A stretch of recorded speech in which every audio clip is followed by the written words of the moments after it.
ब्रह्मचारी गुरुकुले वसन्तान्तो गुरोर्हितम् आचरन् दासवन्नीचो गुरौ सुदृढसंहृदः।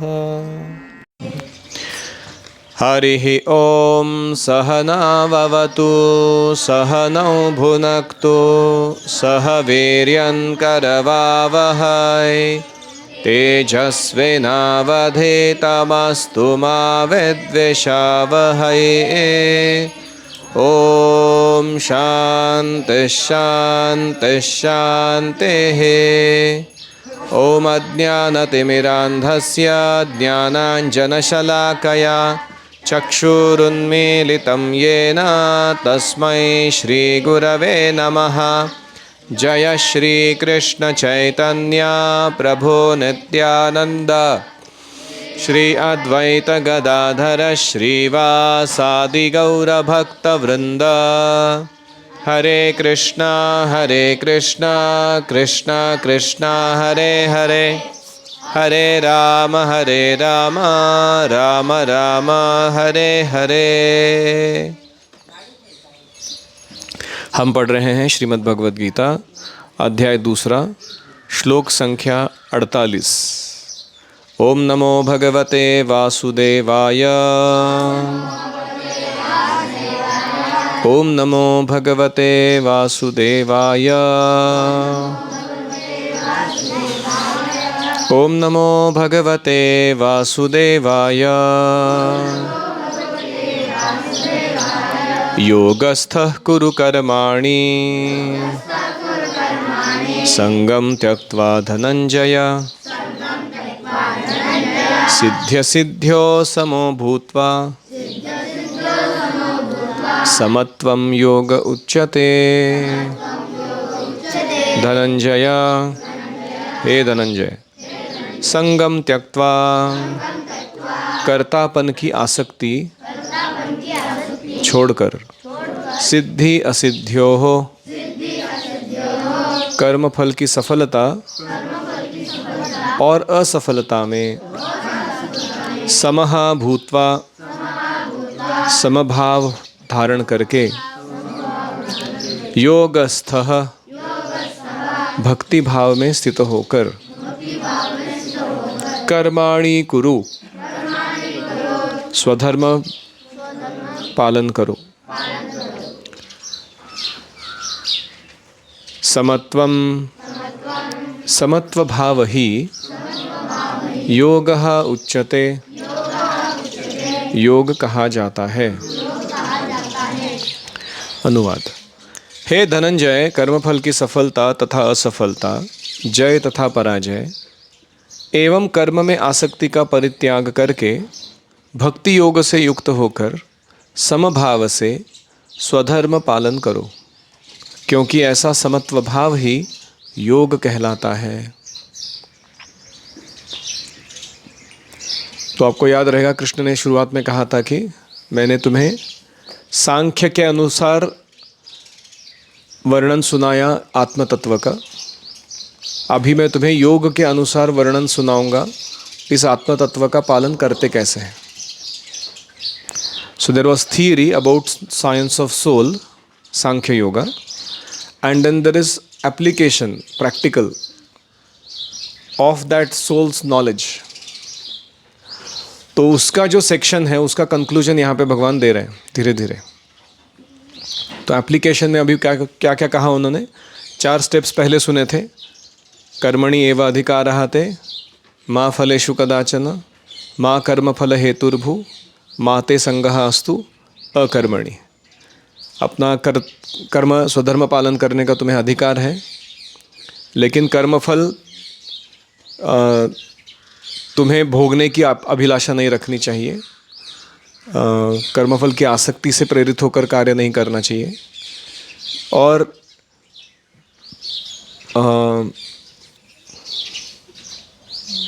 खुद को अपने कर्म का कारण नहीं समझना चाहिए कि मैंने किया, मेरे कारण हुआ।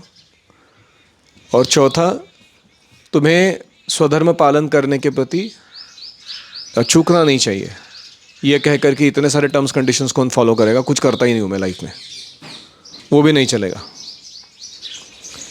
तो हमने स्टडी लाइफ के अंडर इसको देखा था। You have the right to study, leave the results to Krishna, you do your best, leave the rest to Krishna, and don't think when you get good और bad results that oh no because of me, especially good results when you get. Bad results के लिए तुम responsibility ले सकते हो कि मैंने कर्म ठीक से नहीं किया। और चौथा, never be attach to not doing your study. ऐसा नहीं सोचना है कि चलो इतना तकलीफ है स्टडी करने में, कुछ कुछ विषय अच्छे नहीं लगते, पल्ले नहीं पड़ते, छोड़ दो उनको। कृष्ण कहते नहीं चलेगा। You have to study properly. तो ये हुआ पिछले श्लोक में। अभी इस श्लोक में कह रहे हैं भगवान कि समत्वम योग उच्यते। कर्म करते समय क्या होने वाला है, कभी कर्मफल तुम्हारे अनुरूप प्राप्त होगा, कभी प्रतिकूल होगा।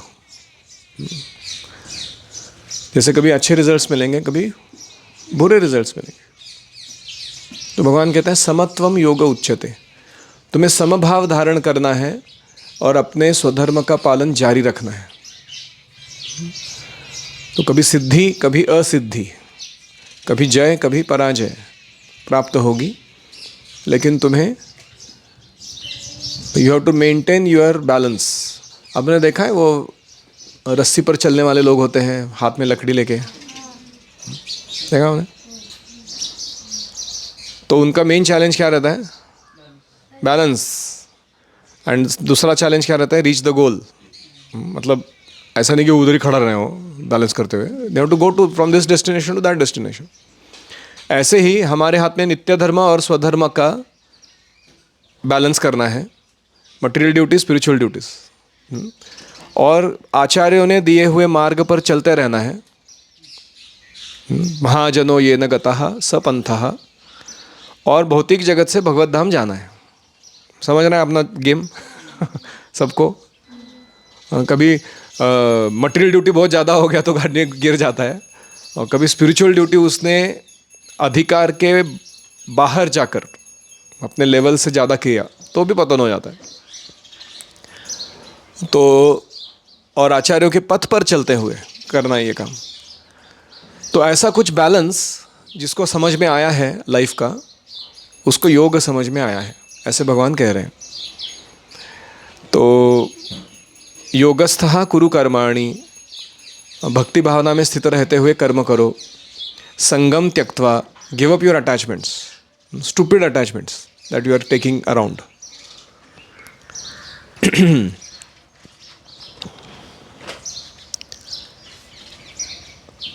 तो ये जो लाइन है समत्वम योग उच्यते, ये बहुत ही इंटरेस्टिंग है। हमें बार बार इसके लिए टेस्ट किया जाएगा हमारे जीवन में। और वो किस लिए टेस्ट किया जाएगा? So that we develop equilibrium, हम बैलेंस्ड मोड में आ जाए। हम अभी क्या है, एक्सट्रीम मोड में हमारे कॉन्शियसनेस में।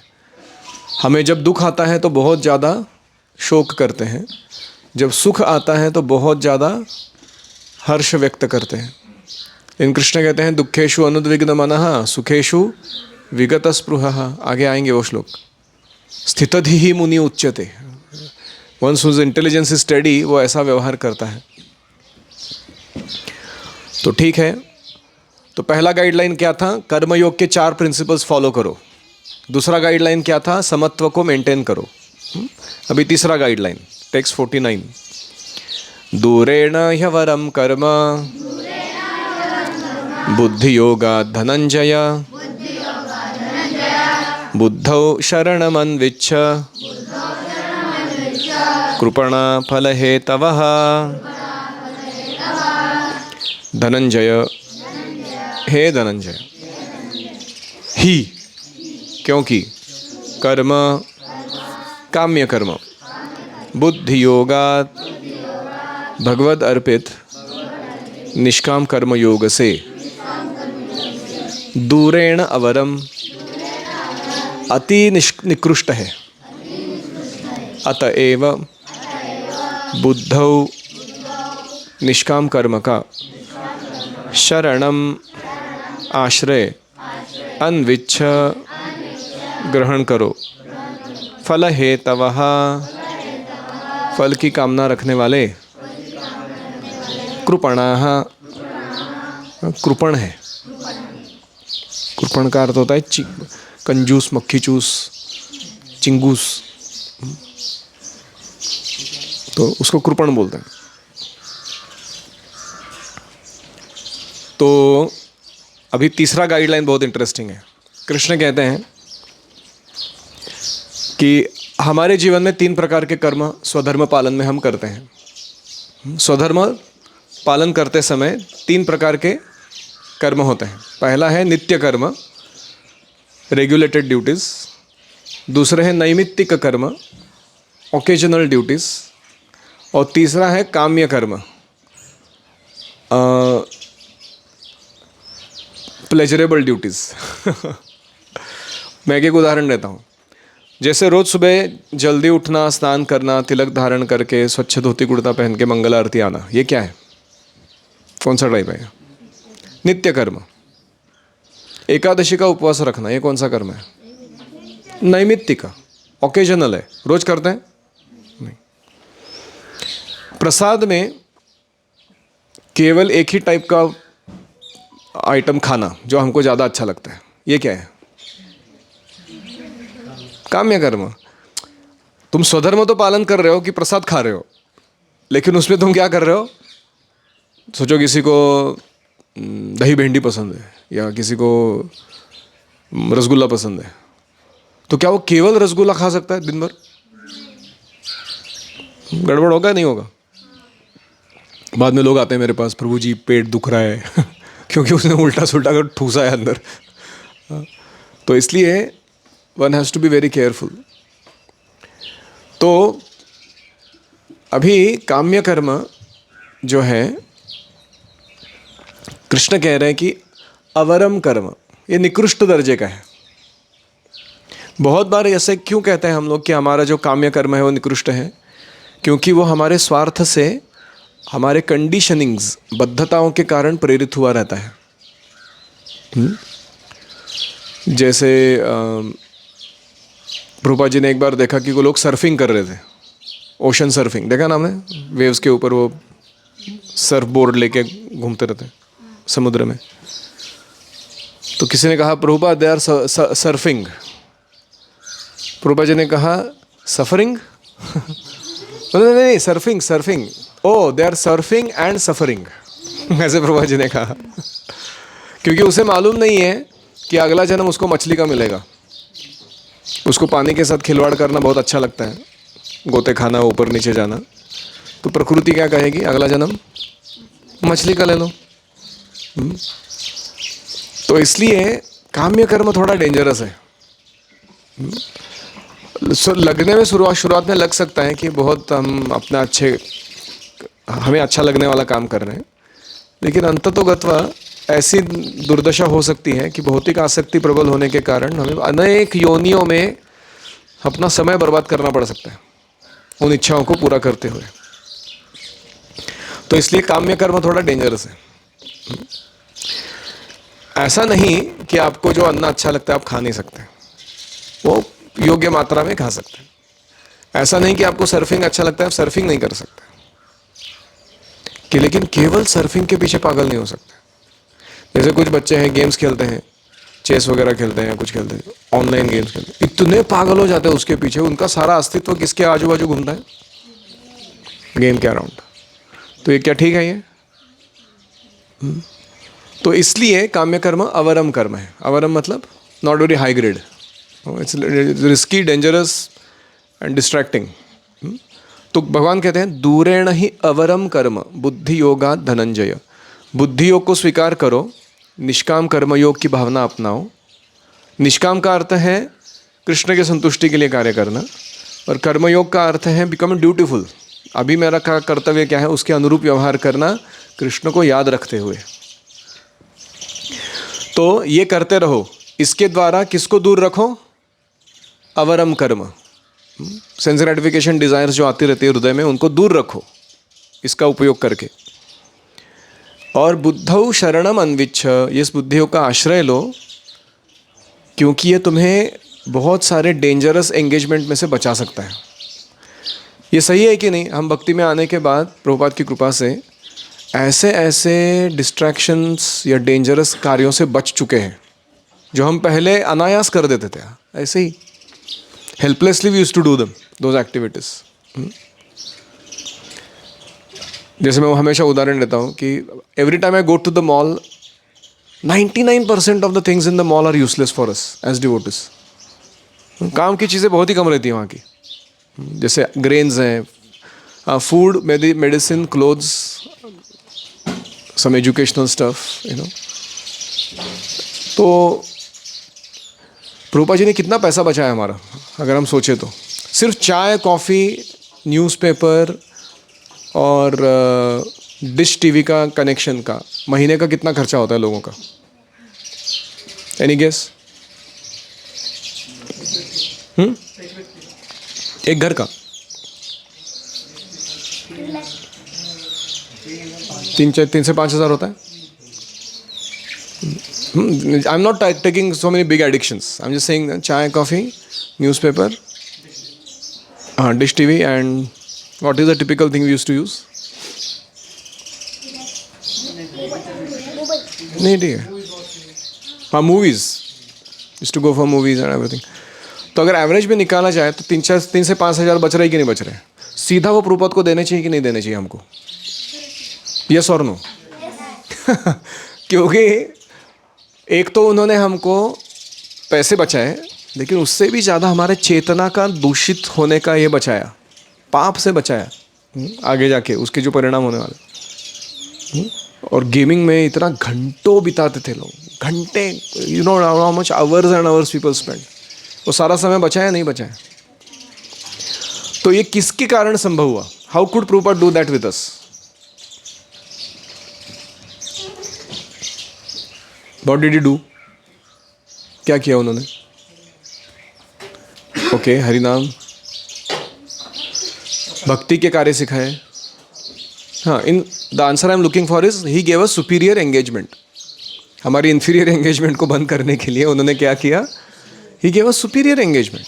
इसको कहते हैं दूरेण ही अवरम कर्म बुद्धि योगा धनंजय। तो keep abominable activities far away by the practice of nishkama karma yoga. तो कोई कहेगा लेकिन फलों के प्रति आसक्ति तो बनती है ना, मतलब ऐसा कैसे? मैं काम करूँगा, सैलरी मिलेगा, वो सैलरी मेरा उपभोग के लिए नहीं है, ऐसा कैसा? तो प्रभुपाद कहते हैं कृपणाः फल हेतवः। प्रभुपाद नहीं, कृष्ण कहते कृपणाः फल हेतवः। जो माइजर होते हैं ना, वो क्या करते हैं? अपने कर्म के फल को खुद भोगना चाहते हैं, भगवान को अर्पित नहीं करते हैं। तो ऐसा क्यों कह रहे हैं? कृपण क्यों कह रहे हैं उसको? माइजर क्यों कह रहे हैं उस व्यक्ति को? तो माइजर के 2 लक्षण होते हैं। एक लक्षण है कि उसके पास बहुत बड़ा एसेट है, बहुत है उसके पास धन, समृद्धि, संपदा, लेकिन वो कभी भी खुद के और दूसरों के भलाई के लिए यूज़ नहीं करता है कि नहीं? ये फर्स्ट सिम्टम है माइजर का। और दूसरा, वो पेनी वाइज पाउंड फुलिश होता है, मतलब एक एक पैसा बचाएगा वो कि ये एक्स्ट्रा खर्चा ना हो जाए, लेकिन उस प्रोसेस में वो बहुत कुछ बड़ा चीज़ हाथ से खो बैठने वाला है वो। जैसे पेट काटते हैं लोग, खाना अच्छे से नहीं खाते हैं कंजूसी के कारण, पैसा क्यों खर्च करना है, फिर बाद में ऐसी बीमारियां होती हैं या जल्दी मर जाते हैं। Was it worth it? तुम्हारा 2 रुपया 4 रुपया, वॉज इट वर्थ इट? नहीं। तो कंजूसों के 2 लक्षण क्या है?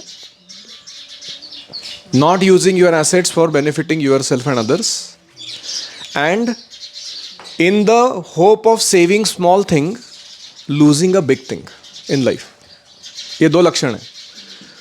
तो जो व्यक्ति अपने कर्म फल को एंजॉय करना चाहते हैं, उनको कृपण क्यों कह रहे हैं कृष्ण? तो सोचो, आप किसी बहुत ही बिलियनियर के बच्चे हो और आपका बिजनेस, आपके पिताजी का बिजनेस संभालने का जिम्मेदारी आपको दिया है। तो बिजनेस में जब आप पिता के विजन के अनुरूप बिजनेस डिसीजंस लोगे, अपने आप को संयमित रखोगे, तुम्हारे दिए हुए कर्तव्यों को अच्छे से करोगे, तो तुमको क्या मिलता है? सैलरी मिलता है, तुमको पूरा एम्पायर मिलता है एंजॉय करने के लिए अपने पिता का, हाँ कि नहीं? ऐसा नहीं कि जो व्यक्ति ऐसा काम कर रहा है अपने पिता की ओर से, वो पिताजी के पास जाके बोले कि मेरे को कितना सैलरी दोगे तुम ये काम करने के लिए, पिताजी हंसेंगे उसके ऊपर, बोले क्या मूर्ख है क्या तू ऐसा प्रश्न पूछने के लिए, तू मेरे से 10, 20, 50 हज़ार निकालना चाहता है, मैं तेरे को ये एम्पायर देने के लिए तैयार हूँ मेरा, और तू मेरे साथ आके घासाघिस कर रहा है ना, मेरे को 2 चॉकलेट एक्स्ट्रा चाहिए, this kind of stupid demands you are making. इसलिए वो कृपण है कि नहीं, फिर वो जो बड़ा एसेट उसको मिला है उसका कुछ यूटिलिटी नहीं कर रहा हो। ऐसे ही हमारा सबसे बड़ा एसेट क्या है, our connection, relationship with Krishna and our service to Krishna. We are already billionaires because of that. लेकिन जब हम हमारा कर्म करते हैं और उससे आया हुआ फल को कृष्ण से छुपा के अपने भोग के लिए रखते हैं, और उसमें से थोड़ा सा निकाल के कृष्ण को देते हैं कंजूसी दिखा के कि क्या करे, देना पड़ रहा है तुमको, भक्त बनाना मैं, इसलिए वरना भक्त लोग बोलेंगे कि बहुत ही दानी नहीं है ये डिवोटी, इसलिए थोड़ा निकाल के दे रहा हूँ मैं तुमको। अरे यू अंडरस्टैंड द मेंटालिटी कि क्या अच्छा है to be in the role of Krishna's son, doing Krishna's business and equally in almost equal stature or even more purposes, enjoying your life like Krishna. ये अच्छा है कि कृष्ण से घासाघिस करके और मटेरियल एनर्जी के प्रति आकर्षण बनाए रख के, एनिमीज़ के प्रति, बिजनेस के अगेंस्ट जो चल रहे हैं, और अपना थोड़ा सा एक छोटा सा पार्ट छुपा के रख के उसमें से एक पोर्शन थोड़ा सा पिताजी को ऐसे दिखाने के लिए कि मैं तुमसे प्रेम कर रहा हूँ इसलिए डोनेशन देके, इज़ दैट वर्थ इट? इसको बोलते हैं कृपण। He is not using the best asset that he has for his own benefit, क्योंकि उसमें प्रेम नहीं है ना, उसको समझ में ही नहीं आया अभी तक क्या चल रहा है लाइफ में। और दूसरा है कि इस प्रोसेस में हम क्या खो रहे हैं वो देखते नहीं है। We could have gone back home, back to God in this very life, and sarshti, samipya, salokya, sarupya, ये 4 मुक्तियाँ तो बाय प्रोडक्ट्स है भक्ति के। इससे भी बढ़कर आगे जाके तो सर्वोत्कृष्ट धन है कृष्ण प्रेम, वो प्राप्त हो सकता है। कृष्ण प्रेम जिसके पास है, कृष्ण उससे कंट्रोल होते हैं। You don't understand what this statement means. इसलिए हम लोग अभी भी पेनी वाइज पाउंड फुलिश बैठे हुए हैं। कृष्ण को प्रेम करने से कृष्ण उस भक्त के ताल पर नाचते हैं। इस अर्थ का अर्थ क्या होता है, ये जब तक हमें समझ में नहीं आता तब तक हम कृपण बने रहेंगे हमारे जीवन में। तब तक हमको लगता रहेगा कि मेरे को कुछ तो ऐसा करना है जिससे मैं अपना स्वतंत्र अस्तित्व, स्वतंत्र भोग जारी रख पाऊँ, और ये हमें हमेशा कृष्ण से जुड़ने में बाधा बनता रहेगा। So this is the reason why Krishna is calling such a person kripana. He is not using what he has for doing good to himself, good to others, and he is being penny wise and pound foolish. वो छोटा छोटा कुछ बचाने का सोच रहा है, इस लाइफ टाइम में मेरा खाना बस अच्छे से मिल जाए, इस लाइफ टाइम में थोड़ा पैसा बन जाए, थोड़ा घर बन जाए, लेकिन तुम्हारा भगवत धाम में जो इटर्नल एग्जिस्टेंस था उसको तुम खो रहे हो उस प्रोसेस में। तो इसलिए कृपणाः फल हेतवः। So 2 things, with the help of superior engagements, do away with inferior engagements. And दूसरा, don't be a miser. Work for Krishna, give all credits, benefits to Krishna, establish a solid relationship with Krishna, and go back to Krishna. Don't act otherwise, foolishly in your life. तो यहाँ पर भगवान कह रहे हैं, otherwise you will be called a miser. तुमको इतना मनुष्य देह मिला, उसमें भक्ति करने का मौका मिला, कृष्ण गुरु ने दीक्षा शिक्षा देकर तुमको सब कुछ ज्ञान प्रदान किया, सुविधा प्रदान की, उसके बाद अगर तुम भगवत धाम नहीं जा पाए, तुम्हारे जैसा मूर्ख आदमी कोई नहीं है। You are simply a माइजर।